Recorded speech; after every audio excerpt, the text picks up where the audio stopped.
बहुत समय पहले की बात है।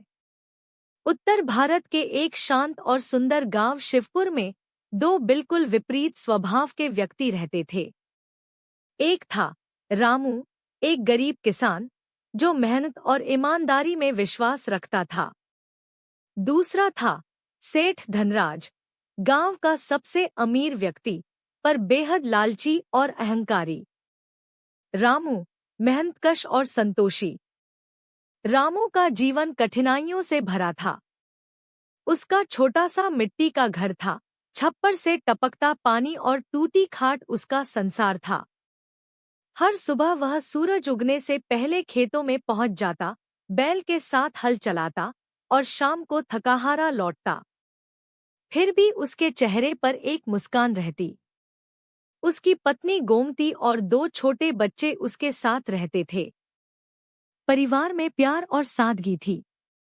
रामू अक्सर कहता, सुख चीजों में नहीं, मन के संतोष में है। सेठ धनराज अमीर लेकिन अधीर। सेठ धनराज की हवेली गांव की सबसे बड़ी थी। संगमरमर की दीवारें, सोने की मूर्तियां, नौकरों की फौज, सब कुछ था।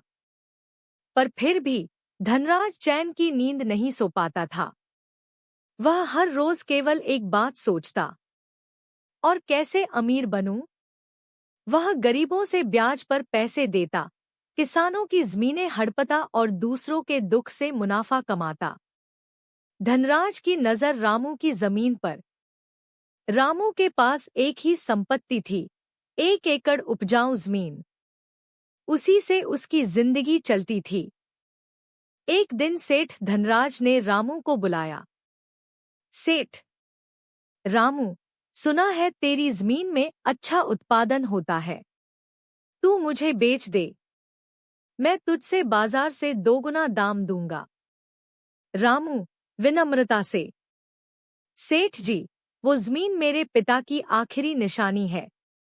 उसकी हर मिट्टी में उनका पसीना मिला है। मैं उसे बेच नहीं सकता।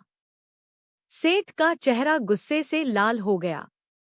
सेठ, देख लेना रामू, इस गांव में जो मेरी बात नहीं मानता, उसका रहना मुश्किल हो जाता है। धमकी और चालें। धनराज ने रामू को डराने के लिए कई चालें चलीं। उसके खिलाफ झूठी शिकायतें कराईं, साहूकार से दबाव डलवाया और एक दिन उसके खेत की फसल भी चोरी करवा दी। पर रामू डगमगाया नहीं। रामू आकाश की ओर देखकर, भगवान